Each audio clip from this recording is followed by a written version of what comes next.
Awesome. That was awesome. You guys are awesome. No, you're awesome. No, you are awesome. Sir, you are awesome. Seriously. Awesome. Awesome. Awesome. Everything is awesome. Welcome to this week's edition of Everything is Awesome. I'm your host, Kev, and this is the show where we sit down and talk to awesome people about awesome things. And, as I'm sitting here recording this intro for today's episode, I am so exhausted. FanExpo weekend really took it out of me. And that's what we're going to listen to. We're about to get into our Saturday panel from Theater 4. It was a packed house. I was so pleased to see, as we sat down, how many people came in to watch us talk about Back to the Future and celebrate 40 years of it. And as we did the panel, even more people came in. Very few people left, and that's a great sign of a good panel because all the years I've been doing this, nearly a decade of doing panels, usually people like dip in and out, and this one had very little of that. It was more people dipping in than dipping out, which was very good and cool to see. Anyway, this panel was also a little different in the sense that normally I have a varied group with me. I try to have different people to get like unique perspectives and stuff, and I think we still got that with this because quite honestly the only person that I have any kind of past knowledge of, that I've worked with before was Dan Scully. And I apologize, my allergies are on fire right now. But Dan Scully from I Like to Movie joined me on this panel. And the way it just shook out is we actually had his co-hosts, Steven and Meghan from I Like to Movie on as well. And it really made for dare I say, an intelligent conversation about Back to the Future. Anyway, again, I apologize about the allergies.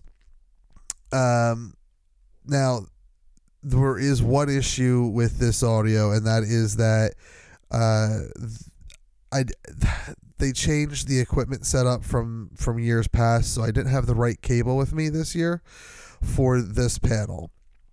But the audio actually does not sound terrible the way we were able to record it. However, there are when you hear like a lull in audio where it sounds like there's muffled speaking, that is the audience asking questions because I wasn't able to pick them up that well. There's also an issue with one or two of the microphones that actually FanExpo provided. I had to provide two of my own, and there's every now and then you'll hear like a weird sound. I apologize for that. Anyway, let's get right into it with the folks over at I Like to Movie, and let's talk about 40 years of Back to the Future. Right here on Everything is Awesome, only on awesomepodcast.com. All right, ladies and gentlemen, we'll get started here. Thank you for coming out. How's your FanExpo, guys?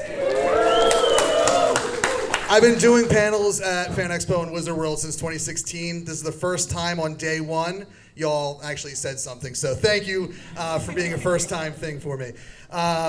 This is our Back to the Future panel. This is heavy, 40 years of Back to the Future. This is it, guys. So if you were here for any of, like Christopher Lloyd, Claudia Wells, they're not coming. But I am Kev. You shouldn't tell them that until after the panel. Well, but Marty's back there. Fashionably late. They ran out of time. You know? Yeah. So I am Kev. I spin many plates. One of them is being the host of a couple podcasts based out here in Philadelphia. Everything is Awesome, Avatar State Radio, and Get 'em Next Year, the heart and soul of Philly sports. I have 3 people here who we accidentally had take over this panel. Originally, it wasn't supposed to be 3 people from the same podcast, but here we are. I'm going to introduce them one at a time, give some information about yourself, and I have an icebreaker question for you. So we'll start with Steven. Steven, introduce yourself and your icebreaker question. I'm going to ask it first. If you hit your head on a toilet seat and invented time travel, what would your mode of transportation be? Yeah, my name is Steven Richards, and I would have, the DeLorean is pretty slick, and I don't know how you could outdo that, but I think that maybe to try to buck the trend, I was going to say Cybertruck, but never mind, I don't want to do that. No. We'll get stuck in the past. I feel like the Cybertruck is the DeLorean of the day and age. Everyone hated the DeLorean back in the 80s, too. Yeah, but no one will ever love a Cybertruck. I'm going to go with Volkswagen Jetta. Yeah.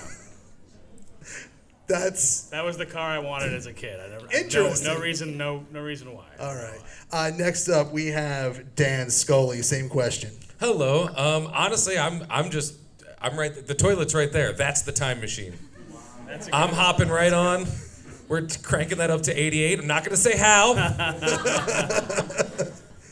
but it's going to be the toilet. Really going to open with that? Oh, one. Also, if it's my toilet, it does have the bidet attachment, and I don't want to travel anywhere in this time, let alone in another time, without access to my bidet. It's a game changer. Thank you. So God bless you. There was an animated series on HBO Max called Kite Man, or Hell Yeah, Kite Man. Yeah. I forget the name of it, where there is toilet-based time travel. So Right on. It's not unheard of. Last but not least, we have Meghan. Please introduce yourself and answer the same question. Hi, I'm Meghan. I used to be really into Top Gear, so car-wise, either a Bugatti Veyron or a McLaren P1 to travel back in time. Nice. I didn't think it would be car-based. Thank you, Dan, for taking it down a wildly different direction. What I'm here for. Am I supposed to pilot the Titanic back in time or something? Yeah. What am I going to use besides a car that's accessible that one's trapped to me? in time That right is now. trapped in time. Trapped in time, yeah. I guess if we're going to stick with cars, I would pick the worst Mustang, and that's the Mach-E. It's electric already, and you just throw a flux capacitor in there, you're good to go. What about the submersible that went to the Titanic and didn't quite make it? Turn that into a time travel thing. Yeah, but actually, that's true. Maybe they went back in time. Yeah. That might be fitting for us, but no. Listen, if we want to turn the tragedy into something hopeful, maybe they are back in time. Or the future. I choose to believe in my headcanon that they went back in time. They're back in 1885. On the Titanic. On the Titanic. On the Titanic. All right. Yes, it was being built at this time, or conceived, or whatever it was. It was poorly planned either way. So before we kick off officially, I rewatched the first movie for this panel because we are celebrating 40 years of that first movie. We will touch on the other stuff here and there, but rewatching this movie, I just have to ask, is Biff okay? Because he was literally going to kill Marty in that chase scene where he was going to ram him into the manure truck. Don't know what that was. But he was going to ram him into the and thus killing him because he punched him and tripped him in a diner. Biff's pretty unhinged throughout. He screams every word he speaks. He's, It's scream, screech. I would say. Scream, screech. The octaves go in and out. The dude is just pure evil. He's the archetype of the 1950s white male, that we all roll our eyes at now, but was sort of the norm there. And in these movies, they heighten it a bit, just a bit. And he is a murderous sex criminal. There's a chance that mean. There's a chance that he killed someone that was not allowed in the diner, right? He was definitely a racist that killed somebody. Yeah. Oh, for sure. Yeah. Okay. Yeah. I'm sure. Especially in the second one, he definitely killed somebody on the way back to his timeline. Certainly. All right. So it's been 40 years of this movie. Why do you think Back to the Future is so special and has held up? What makes it so special that it's 40 years later, we still are sitting here talking about it with a pretty sizable room, and I see at least 3 Marty McFlys, so it holds up. Why is that after 40 years? I think that it captures a lot of that kind of like indescribable Spielberg magic of the movies, where it writes its own. What I think it does a great job of, it creates its own universe, and it explains us the rules that we need to know as we go along. And in that world building, we're along for the journey, and there's kind of a magic in that I think is long lasting. I think too, like on a surface level, it's really a lot of fun to go, oh, this is what it was like in 1955 as opposed to the present day, 40 years ago of 1985. But thematically, that's an evergreen thing. Everybody looks at the generation above them, and it's cryptic in a way. And everybody, as we get older, we look at the generations below us, and we're like, what the heck is Riz? You know, like things that you don't understand, you know, what's coming up in the culture next. So no matter what happens in terms of the specifics of the differences between 1985 and 1955, or if we're talking the sequel 2025 and the future of 2015, that's just an evergreen thing. Every generation is going to find their next generation's music weird. You know, that's why the whole, you know, you're not ready for this yet, but your kids are going to love it. That's at the center of the entirety of Back to the Future, and I think that no matter how far we go into the future, the years aren't going to matter. It's that difference and the disconnect between generations that this is speaking upon, which is why I think it lasts. I think Michael J. Fox and Christopher Lloyd both became icons because of this movie also, and we love those characters so much, and like the journey that they go on, that it's fun, something fun to go back to. I think also just what would you do if you could go back in time? What would you do if you were gonna, you know, go meet your parents or go meet your ancestors? I think is a question that a lot of people like to just hypothesize about. So this kind of is a movie that answers those questions in good or bad ways sometimes. Yeah. And also to piggyback on what Meghan was saying, in terms of the iconography, I think everybody in this room probably remembers that before Rick and Morty were Rick and Morty, it was a YouTube video called Doc and Marty.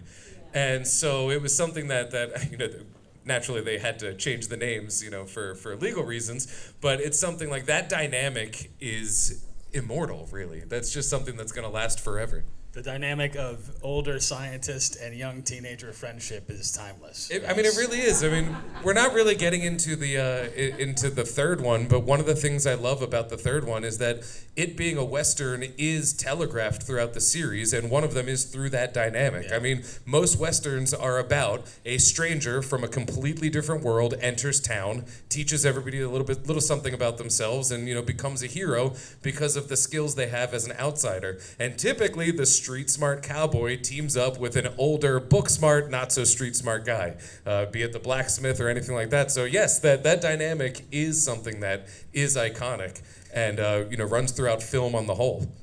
I mean, Lethal Weapon did it. So what I find, I'm glad you brought that up because I'm jumping my notes here. But one of my what if scenarios I wanted to talk about is let's say this movie were made today. They're calling CPS on Doc Brown, right? Like, there's not a chance. I mean, Marty's not his kid, but Yeah, exactly. I know a thing or two about CPS, and I'm exactly this older man. Do you care to elaborate? Yeah, can we talk about Oh, that's weird. Yeah, huh. I work for them. That is really weird. Sorry. Your son is in this room. Yeah. Yes, I work for them. That's all.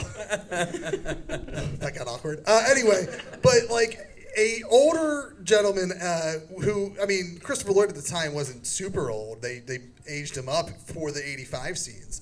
But like when Strickland comes up to Marty and says, "You're still hanging with Doc," in 2025, he's gonna be like, "Let's go to the office and talk about point on the doll."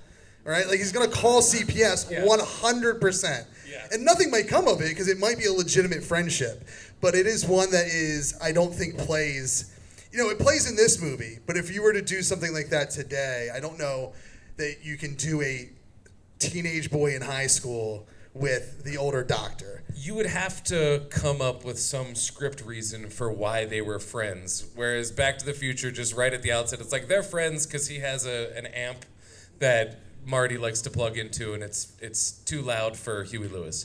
And Yeah, nowadays there would have to be a reason, like Doc and his dad served in Afghanistan together, like just some kind of weird connection that would make that happen. Because otherwise, yeah, he would get some well-deserved side eye. Surrogate I mentor. feel like that's a dynamic that we have in a lot of like media though. Like even there's always kind of the old sage teaching the younger people. Like even Teenage Mutant Ninja Turtles. Like, Karate Kid Legends comes out next month. Yeah, Karate Kid. Like, Yeah, but like that's those, sort of that stuff makes sense to me because you're like, oh, teach me karate. Don't. Time travel is the karate of quantum physics. Okay, you just came up with our next shirt. But Marty's not learning anything from Doc. Like based off what I've seen in that movie, it's just a good time. I think Doc tries to teach him, but he's not absorbing a lot of it. He's like going off on these scientific tirades, and Marty's like, "Yep, you got it. Put me in the car." I think in the first movie, there's not a whole lot that Marty learns, but the whole arc of the series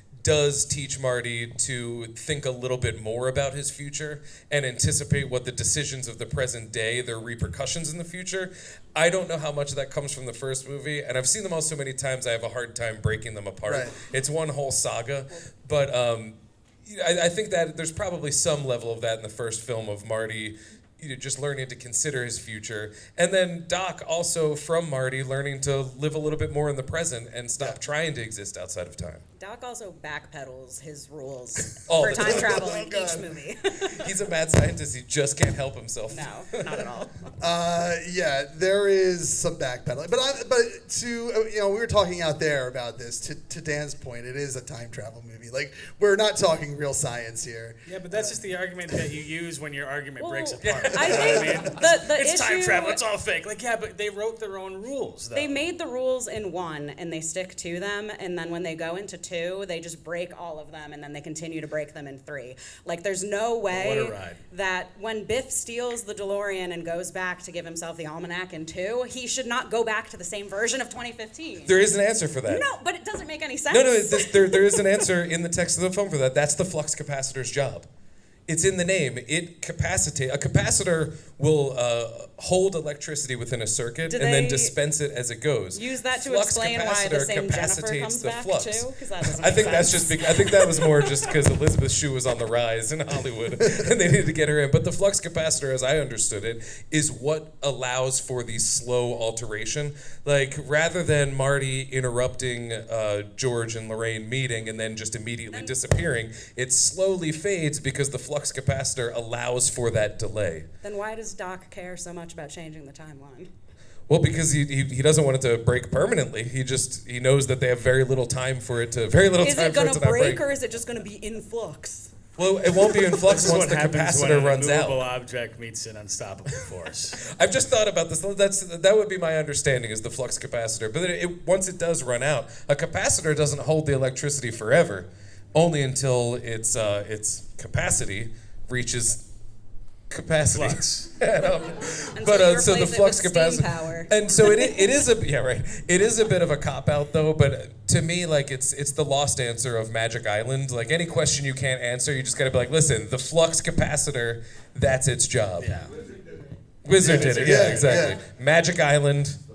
It's the Force. Yeah. There are midichlorians in the DeLoreans. I will buy that explanation of the flux capacitor that I've never thought of before, and this is probably the most scientific thing ever spoken on a FanExpo stage. Oh, there is no science here. But that I buy that science, but to the first movie's credit, as far as like breaking rules, I mean Doc does break the rules in he looks at the envelope in 1985. Yeah. And his reasoning is, what the hell? Right. He's a mad scientist. He's Right. not. Yeah, you're right. Well, He's that's not what consistent. he picks up from Marty, I think, is what Yes, your point yes. of like he learns to be more lax from Marty, whether or not that's a good thing. But I mean, he's not a good scientist. None of his experiments are repeatable in any sense. No. We see the DeLorean. We never see a consistent time travel, except for when Biff steals it, I guess. That's the one time we see it go back and like forth in the Right, same, right. powered by the same thing. But yeah, Doc does not repeat any of his experiments at all. No, and I don't think anyone's He's- claiming the he's a method is good not- scientist. He's not. He's a mad scientist. scientist. But he's I will just claim he's a that. pleasant mad scientist. His breakfast devices work. His Oh, yeah. breakfast devices do work. The Rube Goldbergs are amazing. They in these didn't burn movies. down the whole Yeah. place. No. Yeah, that was the the thing. burnt He does toast need too. to clean Einstein's bowl, though. Yes. That bothers me so much. Yeah. We loved a Rube Goldberg breakfast machine in the 80s. And the Pee-wee had 90s. the best one, and then he only ate one single piece of Mr. T cereal off the top of his breakfast mountain, and it killed me because it looked like such a good breakfast. Yeah. Oh, yeah. Yeah. Pee-wee had it, Doc had it, I always Ernest had wanted it. one. They were the most impractical thing. Who resets it? That's the question I want to know. Who resets Doc's breakfast machine? Let's get to the bottom of He's a this. scientist. He invented it. It just does It it. resets It just itself. It just resets. resets itself. That's his relationship with Marty? Yeah, that's Marty's job. Yeah. Yeah, okay. That tracks. That or makes sense. the flux capacitor did Gonna it. say it was capacitor. All right. So from Back to the Future, the first movie, it's iconic. What from that stands out to you 40 years later? Like for me, it's the soundtrack. Like I think the soundtrack is such a solid soundtrack. Not many movies have topped it, in my opinion. What say you guys? We'll start with. I mean, the opener, the song that they open Yes. it with, Oh, absolutely. is Power like of Love. classic to me. Power of Love. Yeah. Yeah, it's so good, and they close it with it too. I think. Yeah. Which I love when movies go Yeah, full circle. yeah. And it's even like not just the soundtrack. The sound design of this movie is crazy good. Yeah, yeah. Like just the fact that you hear like the I want to call it the DeLorean stinger, like the just everywhere throughout the Yeah. Even like the way the sound is designed when the plate spins and bounces, like all the cling clangs, they're so crisp every time. But for me, I would say every time I think about Back to the Future, I just think about, hey, you, get your damn hands off her. And that's just like the line that pops into my head each and every time someone even mentions Back to the Future. Yeah. Yeah, I think what sticks with me most, and I think to piggyback off of that, is the characters. This film has such strong characters, and a lot of them could really just be played as tropes and surface level, but they actually really have a lot of meat to them. I've met so many. I've grown up with George McFly's, in my day. I've met Lorraine's. I've also, I was born in the 80s, so like I have parents that are somewhat from that era. They were a little younger in 1955, but that element is there. And even though like Biff is a bully trope, he also is a complete character, and we learn about his lineage and how they're somehow cosmically drawn to manure. But I feel like And violence. And like violence. wild violence. and it all comes down to like I watched it. I revisited it last week for this. I watched all 3 movies in one day. It was a real great day. What a day. Doesn't speak well about me, but it was a fun day. You just love and movies. I do love movies. And when George and like to Lorraine movie. finally, yes, that's the name of our podcast. I like to movie. When George and Lorraine finally kiss at the Enchantment Under the Sea ball, and Marty pops up and starts playing in the middle of Earth Angel, I can't not cry in that moment, and that speaks to the strength of the characters. I think that's really what makes it. Oh, that's what resonates with me. Also, Earth Angel gets stuck in my head like twice a month. It's so good. It's such an earworm.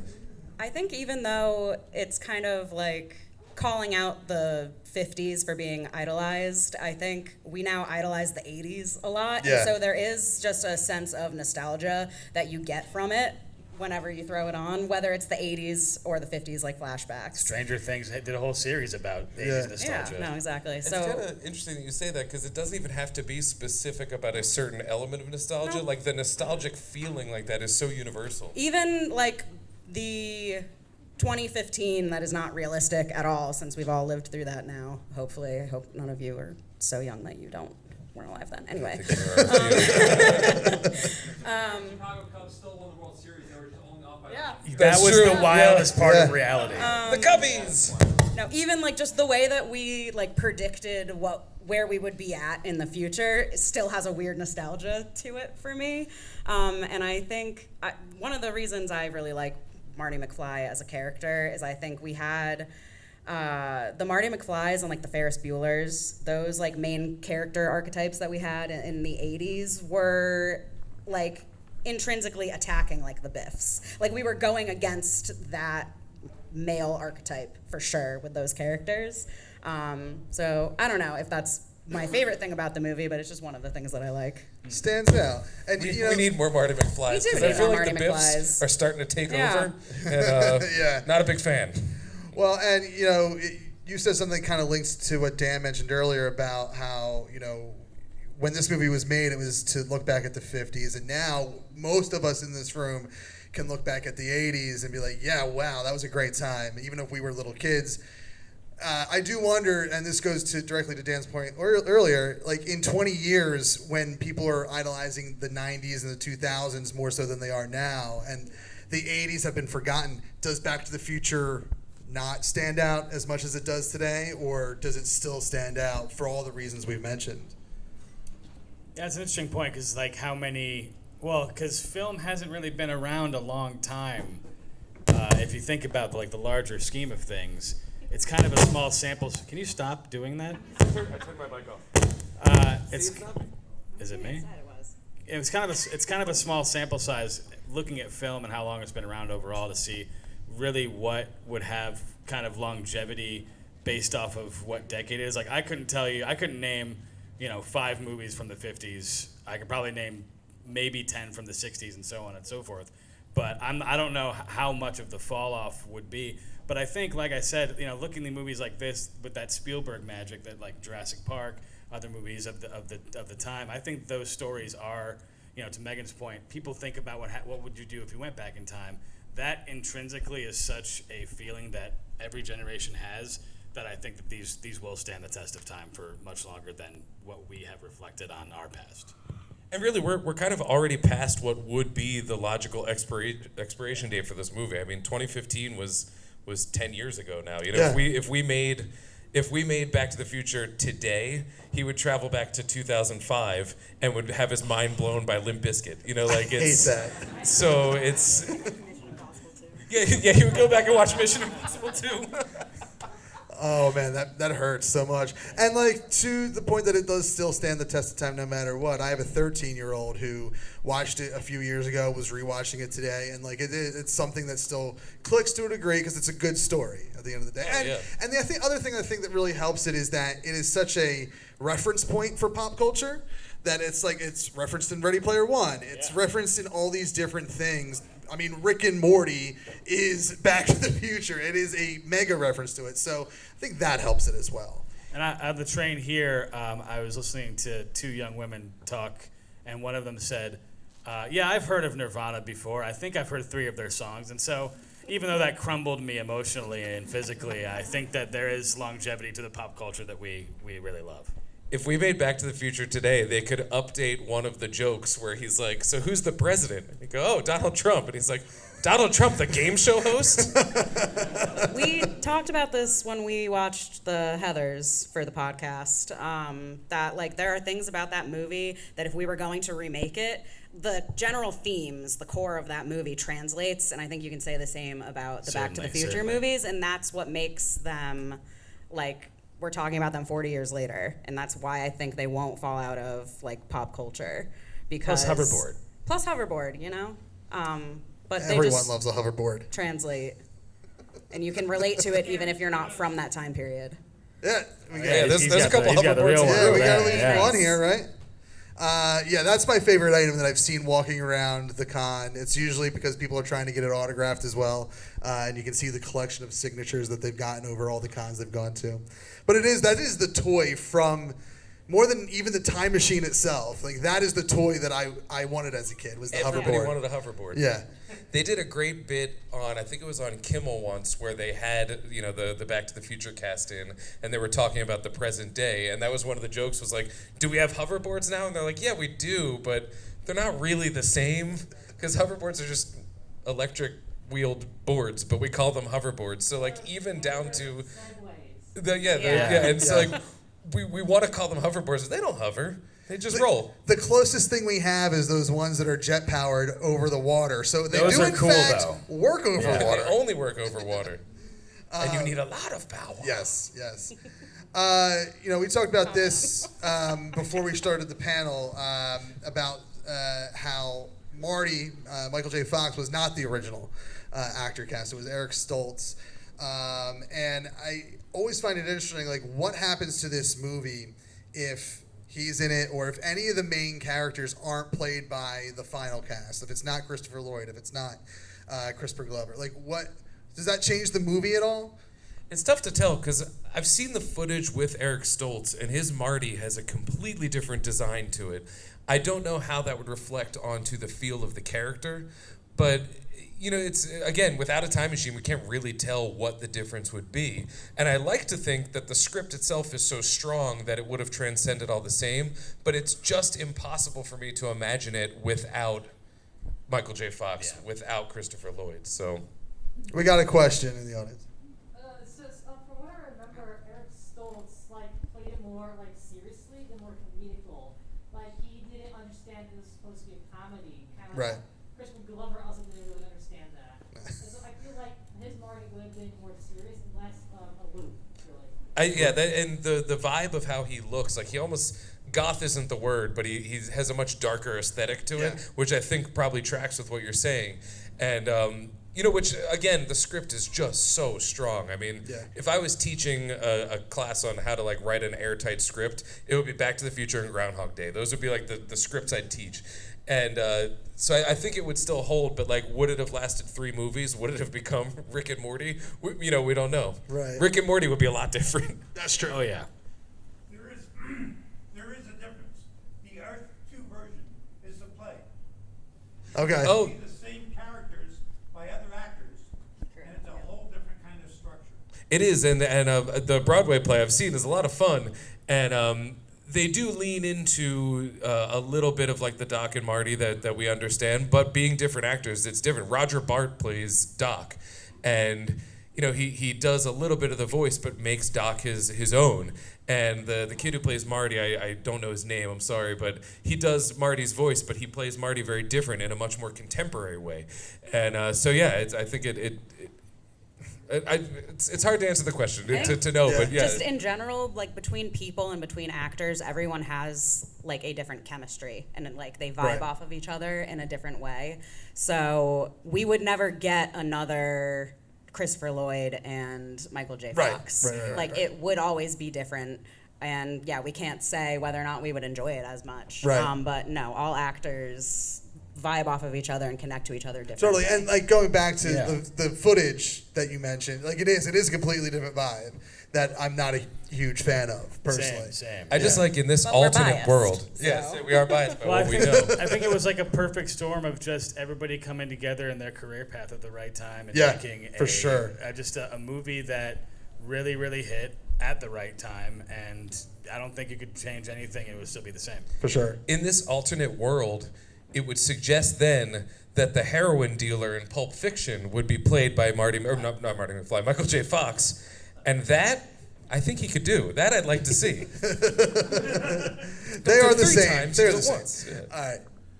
Back to the concept of if Back to the Future were made today, how would you all feel if there was a reboot of the series with that same concept in mind? So I'm glad you brought that up. That was If it was 10 years ago, Right. 2015, I personally would have been against it. I'm no, Right. do not touch this.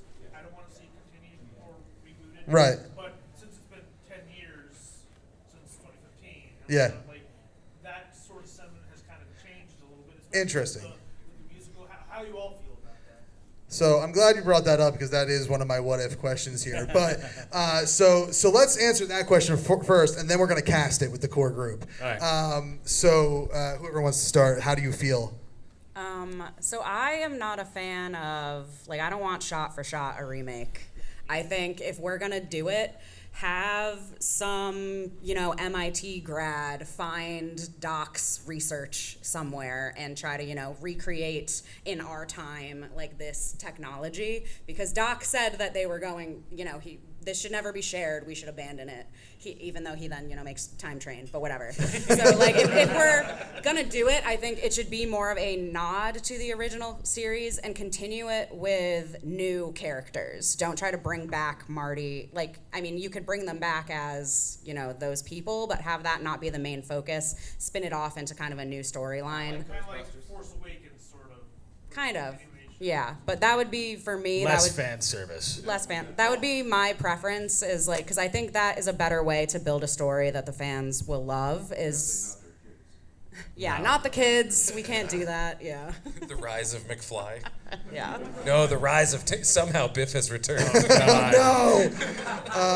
But like we said, all of those character archetypes we can still play with, and they still are relevant today. So I think we could easily kind of do a spin-off in a way, or like a reimagining of it. Yeah. And so that, yeah.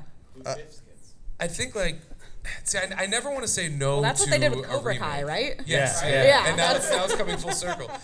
I never want to say no to a remake because we have The Blob, we have Invasion of the Body Snatchers, we have The Thing, and all of those, with The Fly, all of those are, in my mind, superior to the films that they're based on. And so, like, there's really, I never want to say no, but I think Back to the Future is so tied to its current iconography that it would defy a remake. I also know that in Bob Gale and Robert Zemeckis' contracts, it's specifically written that while they're still alive, plus a certain number of years after their death, it's not allowed to be remade. They very staunchly spoke out against it. So, like, I tend to side with them on it. That said, you can make as many time travel movies as you want that can be just as fun, that can tie into the thematics of Back to the Future, that kind of automatically tie into the thematics because that's what we do with time travel, that you could make a brand new time travel saga that's just as fun, that could be contemporary, does not have to at all be tied to the iconography of Back to the Future. So, again, with the caveat of never say never, anything can be good if it's written well. I would prefer to just move forward with time travel being applied in another way with a different property. Yeah, I think every generation really has a right to tell a story within the lore as long as, they put their own twist on it. I'm okay with it. I would rather not have a bunch of fan service stuff like, oh, Michael J. Fox popping in and be like, it's me, Marty, from, 2085 or whatever. Like, I don't want any of that. Like, new characters, actors I never heard of, take the whole Right. thing and put it in a blender and see what comes out. Yeah, I mean, for me, it's a pretty simple no, and for a lot of the reasons that Dan mentioned. But simply put, I think it is probably one of the best movies made. Like, it's a flawless movie almost. Like, there's very little that you can find in there and be super critical of. As you raise the microphone, I'm just gonna say I do think 1 is like airtight Yeah. for the Yeah. most part. Yeah. Like 2 and 3 are still enjoyable, but we didn't need those movies. Like Right, I can totally. You can tell they were written together and Yeah, separate no, and from the well, first. they were. Yeah. But yeah, so simply put, no for me. I don't really want to see it, especially since the creators don't want it to happen. Yeah. So, barring what you just said about the creators putting limits on what can be made, if they were to make some sort of reboot or remake, do you think there's like a vehicle that's iconic enough to use as the time machine? Like, 'cause even the DeLorean, even by today's standards, is pretty unique. I mean, I think earlier when you made the Cybertruck joke, that's the obvious answer. Would be I the would hate Cybertruck. that, though. I would absolutely hate that. But I mean, Yeah. even now you could do something like a VW bus, like just some kind of like instantly iconic looking car. I feel like the Cybertruck is probably a little too charged outside the universe of the movies. But if you had like a Beetle or a pair of wheelies, Helicars, or like a smart car, a Prius, like something like that. Because the whole joke was just like you made a time machine out of a DeLorean, just replace that. You made a time machine out of a Prius. Like Right. that still reads Yeah, that comedically the tracks. same rhythm. So, something like that. To Megan's point about how she would want to see a fourth movie or a remake or whatever, I think, quite honestly, you go with one of the newer DeLoreans. Like, that company is back, and they're in the process of making, I think the 2 versions of that company is back, and there's 2 versions of a new DeLorean DMC coming out. So, like, you could very easily tie it into... Go meta with it. Yeah, you could take it, tie it into the original 3, and maybe there's something about the DeLorean, how it's made, that it has to be a DeLorean. Yeah, I'll buy it. It's fake science. So, Yeah. but yeah, It's bad science that doesn't follow science's rules. You make rules, stick to gotta the stick rules. to the rules. It's because of the flux capacitor. I don't buy it. Do you think if you did stay with the original actor, do you think it would still be fans, of course, but different fans for different reasons because of different actors was replaced? Like thinking about Batman, different Batmans we all enjoy, but some have their favorites, so they still love it, but a different fan base because of how he played it. I don't think we would have gotten a second or third one. I don't think we'd be sitting in this room right now, if I'm honest. I think that I like Eric Stoltz, but I think that this was the wrong fit for him, and I think that if we didn't have Michael J. Fox, we wouldn't have a deep lore that he brought to this character just with his acting, and the chemistry between him and Christopher Lloyd is indescribable. It's lightning in a bottle. That is funny though to imagine. Is you it know, 1.21 gigawatts? It is, yes. Nice. It is fun to imagine that there'd be a world where people would be like, no, Michael J. Fox, he's my Marty. You know, you're Dave Franco Marty, not my Marty. You know, I grew up with that. See, and I hate that. Also, I vote for Dave Franco to replace Marty. I think I'm into that. That started as a joke, and now I'm like, you know what? I just threw up with the thought of there being other Martys like there are Batman, which I'm fine with. I'm fine with other I Batman. feel like we would I'm do a fine Tom throwing up. Holland Yeah. would be a Marty. Okay, so- Tom Holland, Marty. I So- kind of want Lakeith Stanfield to be a Marty. That'd be That's good. right. That'd be Wouldn't a that good be get. fun? Yeah, that'd be a Lakeith good Stanfield, get. and he could also be a Doc if we wanted to go the other way. That's true. So when Love I that was writing down my cast, if they were going to remake this movie for whatever reason, whether it's a remake, a reboot, or like that script sat on a shelf for 40 years and we're making this movie today, I did. Tom Holland feels like the obvious choice.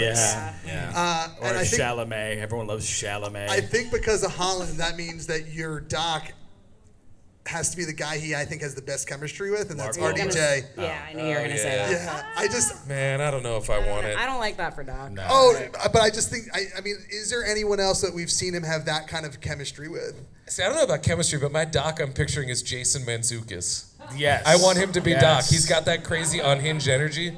I feel like he would be a lot of fun. I mean, honestly, he might give be too him close to. a couple more years, but Jack Black. Jack Black. Oh, Jack Black is good. Yeah. Yeah, but then you lose Tom Holland because he's going to be, I think, a little too old If for we're it. fast forwarding a few years, though, I think Seth Rogen could also be a good Seth, Doc. yes. Who's I have for George. I was thinking about this one was the hardest one for me. I actually Grant Gustin from The Flash. I like that, yeah. There's something about him. He's a little older than I think the other actors would be, like, to try to make him look the same age, but he has a young-looking face. Like, I think you could totally make it work.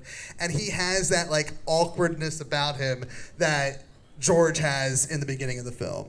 I like Oscar Isaac for George. I think Oh, his work. interesting. His work in Moon Knight. Yeah, he'd be the, tough to youngify. Yeah, that's the issue with True. You have to do, instead of trying to make them look old, you have to try Yeah, to But Yeah. acting, Well, we do acting have face chops swapping alone. now and like de-aging techniques now, which, but Yeah, and which is why I think it's cheaper. I think to make them look older because Yeah, you can yeah, do it for sure. practically and it just looks better. So I want Ron Livingston, What but about- I can't teenageify him. Who is the guy? Huey. Oh, Jack Quaid. Jack Quaid as George. That's Jack another Quaid good has one. every character. Yeah. Guys, we got Pedro Pascal playing every Every character. single character in You the know what? movie. I'm sold. I'm sold. George on that. Pascal's. I threw so many names together. Pedro Pascal's Lorraine is unbeatable. I'm having Unbeatable. trouble thinking of a Lorraine. He also plays the flux capacitor. He plays the DeLorean himself. Biff. Biff? I've got a great Biff. Shane Gillis. Yeah. Oh, God. yeah. Actually, Shane you know, Gillis. He's too who baby-faced, I might be think. a good Biff? Who? Glenn Powell. That is on my That would list. be a Glenn great Powell would be a Biff. great Biff, Power yeah. Rangers Unite. Yeah. Yeah. Yeah. I think actually that's my That's a guess really for good that. Our group 'Cause chat is he called totally, Power Rangers. As like breaking down that like archetype of a person, he's perfect for that. Oh yeah. Played like a hunkier version of a Biff in Top Gun Maverick. Yeah. Yep. Yeah, he could absolutely And his do whole it. thing in Twisters. Yeah. Oh yeah. Like, yeah. What's his name? Louis Pullman. Oh yeah. Yeah. Luke Pullman. Bob. Bob, he would be a good George. Him as George. Yeah, for sure, a good George. I kept it in the family for Lorraine. I went Zoe Dutch. Or Oh nice. Oh yeah, Deutsch. Deutsch, is that how you I think pronounce it's it? Deutsch. Makes She has a sense. movie coming out later this year called The Threesome that I'm just going to throw out and highly recommend. It's really funny, and she's great in it. So keep your eyes open for that. I will. Please do. I'll send you a link. Thanks. What about Jennifer? I feel like she's like the last piece. I know she's Zendaya. I was gonna It's say if gonna it's be Tom Holland, then it has to be Zendaya. That's who I had too. That's funny. But that I you feel actually- like you have to do it because because Jennifer's not in the movie long, Yeah. right? So like this is one for the fans. Like that's your fan service. It's for the Tom. I'm so out of touch with like high school aged actors. Yeah, that's why this was so tough to I was do. like, Tessa Thompson is like my favorite actress right now, but she's just not. She's too old for it, I think. Yeah. Yeah, Who's yeah. in Euphoria? I don't know. Yeah, I was who's gonna in- say, yeah. I guess Sydney Sweeney would be Yeah, Sydney Sweeney's Yeah. the answer. there, Yeah. but I don't. That, Only in part 2 though, because she would be the upgrade from like some actress we From don't one, know yeah. from one. Yeah. Oh, we have 5 minutes. Question? Curiosity says, if they were to make a new movie, would that decanonize the cartoon that came out? Oh man. That man. cartoon was amazing. Is the love that cartoon cartoon. canonized? I don't think is it canonized? I don't think so. Well, that's the beauty of a time travel movie. Is like canon is whatever you feel like it is, because the future is whatever you make it. So make it a good one. I just quoted the third movie. Well, the Telltale game. The Telltale I never game played is it. legitimately one of the best. Like that's Back to the Future 4 Yeah. today. Like that is in the same spirit as the movies. The kid that they got to voice Michael J. Fox He did sounds just like him. Yeah. It's unbelievable. To the point where I thought it was him for the longest time until I like read the credits, and then Michael J. Fox I think did come in and voice one of his ancestors. Oh, right on. That's cool. In like I like episode that. 4 or something. But I mean, that to me, if you're going to have this property live on in new material, I think you just leave the movies alone. Leave live action movie TV alone. Like go to video games, go to comics, whatever. Watch Rick and Morty. yeah. Or just watch the new ones, or the old ones over and over again, Yeah. like I do. Yeah. There's always something new to discover in them. There really is. I've got a different version. The second movie.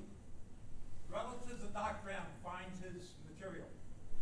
They also realize they're on a split timeline that shouldn't have existed.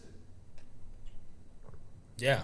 I like it. Yeah. This guy's operating dig on a it. whole new I level. dig I it. love it. Yes. Yeah. A you- third 1985. Are you from the Marty. alternate timeline, sir? Also from Doc Brown, how about Benedict Cumberbatch?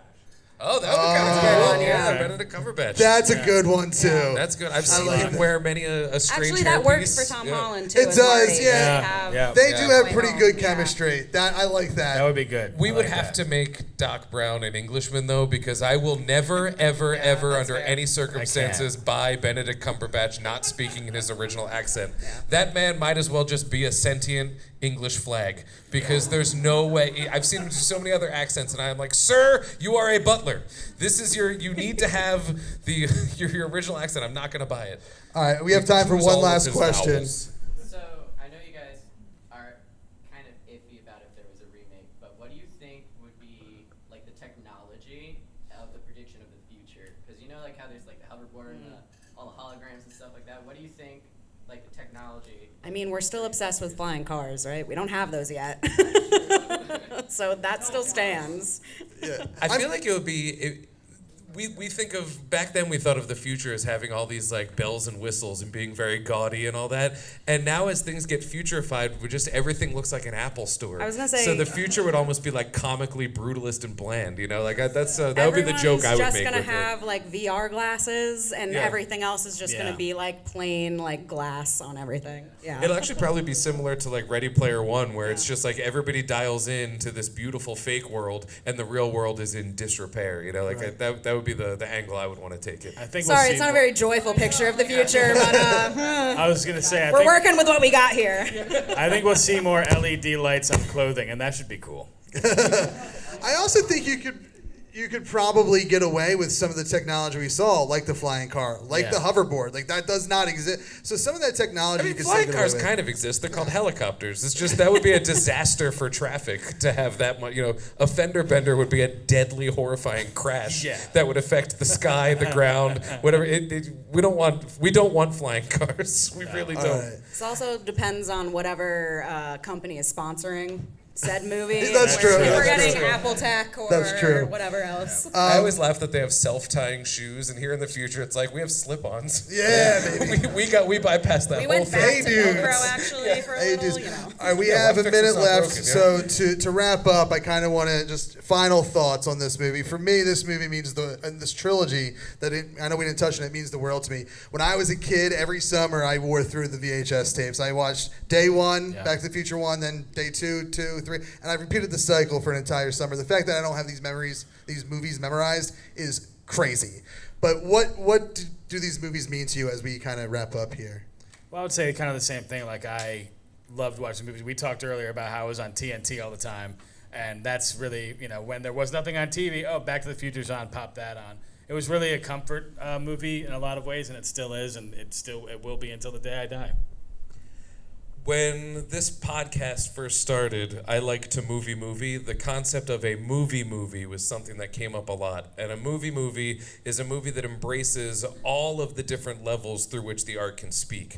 You know, using the sound, using the visuals, using the script, using all of that. You know, like every art form attacks one or two senses. Movies attack almost all of them. And so my favorite thing to see in any film is the utilization of as many levels of that as possible. And the Back to the Future movies do that. They hit you with everything. Beautiful score, beautiful thematics, great characters. The visuals look good. The effects are great. Everything about it is so much fun, and it keys into all your senses. If they release it in smell-o-vision, I'm going. I love it, and it's just so imaginative, and seeing that level of creativity applied to a universally loved blockbuster is just something that's so precious, and I think increasingly so. And going from a movie that I never thought about deeply, is just I had the tape as a kid and I liked flying cars, to now it's like hard-coded into the folds of my brain.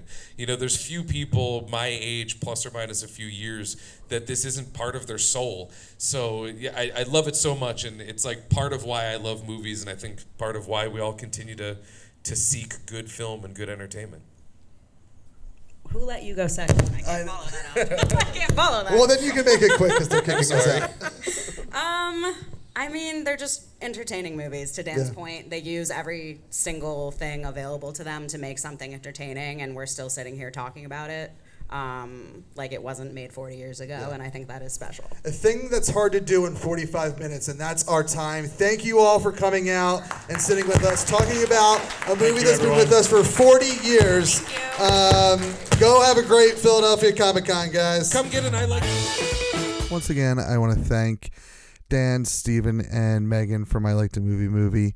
Again, I had a past with Dan. I have done podcasts with him. I have done panels with him before. So I really knew what to expect from Dan. And I have not had a chance to listen to many episodes of the new version of I Like to Movie, which Garrett had stepped away, a good friend of the show, good friend of Kev. Garrett stepped away from that show, and Steven and Megan had stepped in to join Dan after he took like a weird, I think he was doing guest episodes or solo. I forget exactly how it all went down. Anyway, I've not had a lot of experience with Steven and Megan. And man, what a joy to really sit down and talk with these three who are, when it comes to movies, and like far more intelligent than I am. They look at movies from like a way different angle than I do. But that being said, I think something that was pretty conveyed in this panel was from the three of them, myself, and the audience, and it was hard to hear the audience, but the love and appreciation we have for Back to the Future, very specifically this first movie, if not the whole franchise, and the 40 years that it's been around and the staying power that this movie has is incredible, and the fact that we don't see many signs of it really not ever having that staying power. Make sure you check out I Like to Movie. It's on your podcast platforms, wherever you listen to podcasts. I'll throw a couple links down in the show notes. You can follow that. You can follow the show on I don't know what social media is off the top of my head, but everywhere I found it, Facebook, Instagram, stuff like that, it's at Moviecast. Again, all the links that I have for it will be down in the show notes. You can also find Dan, at least. I don't have the others' individual social medias, but you can find Dan, I think, at most places at Scully Vision. But regardless, Scully Vision is another great website where Dan writes his reviews. Anyway, I want to thank FanExpo Philadelphia. As I alluded to and mentioned, I guess I didn't allude to it, I straight up said it in the beginning of this show, in the intro. I've been doing panels now for nearly a decade, 9 years. I've been doing this since Wizard World 2016. And FanExpo is just Wizard World. They bought Wizard World over 2020. And I will always be amazed when they send me the email saying, boom, we've approved this panel. And I don't know why, because I have been doing this save for 2020 and 2021. I've been doing this every single year with this convention, or, you know, it's whoever they bought there. So, thank you, FanExpo Philadelphia, for having me out. FanExpo Philadelphia is probably like one of two conventions that come through Philadelphia, very specifically the Philadelphia convention, or the Pennsylvania Convention Center, that I love. I think it's one of the best things that comes through. It's a way for me to kick off my summer, quite honestly. And it's always a good time, no matter who the guests are. I love walking the floor. You know, I think there are some things that they could change.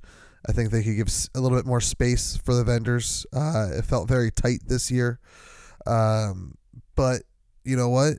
It's still a good time. I love walking around, shopping Artist Alley. I'll walk the rest of the floor too, just to see what's up.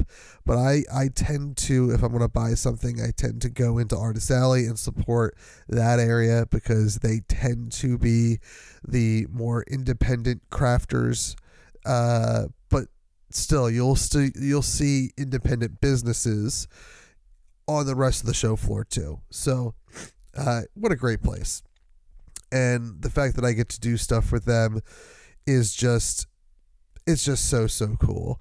That's not all we have for you this week. I did 2 more panels this year, but only one more of them will air on this feed.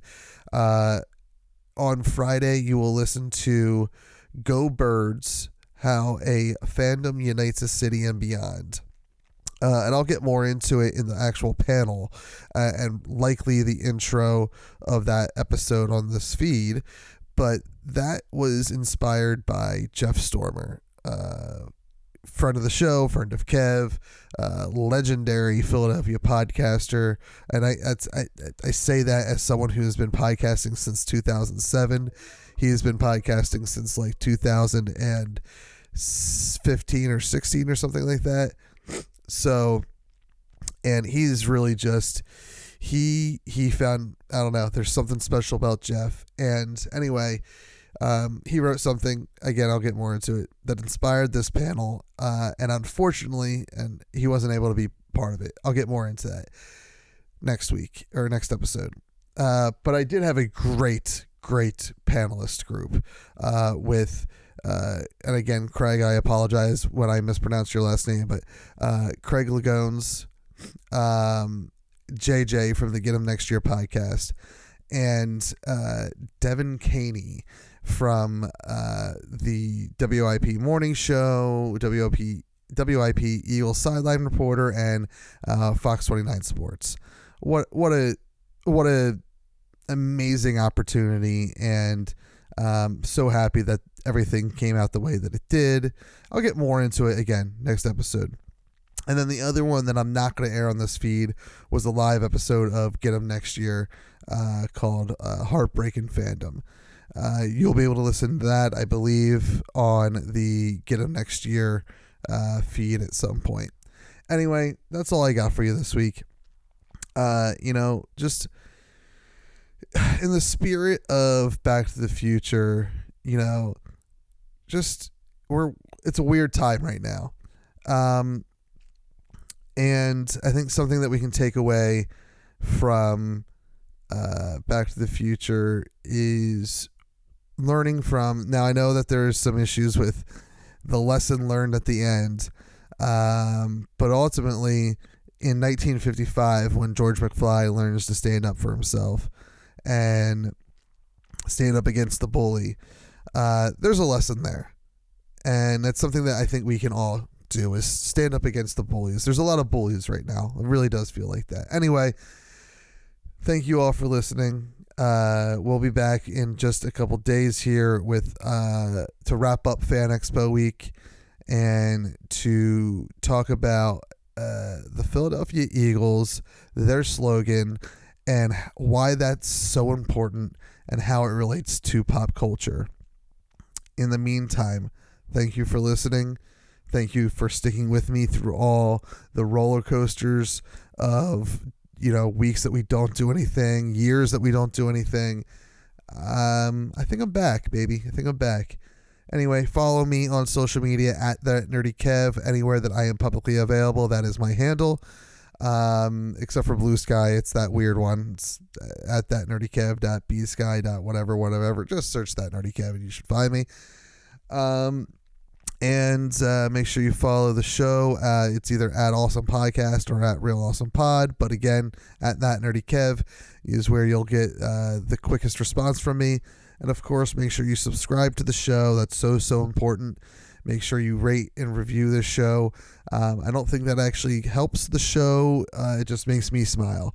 5-star rating reviews on Apple Podcasts. If you leave them elsewhere, just shoot me a message on your preferred social media that I'm available on at that Nerdy Kev, and I will read it. And if I'll try to read it on air, unless you say don't read it on air. Anyway, again, my allergies are on fire, so I'm gonna take this opportunity to finally wrap this up because I've been going on and on and on for a very long time. Thank you for listening to Everything is Awesome right here only on awesomepodcast.com.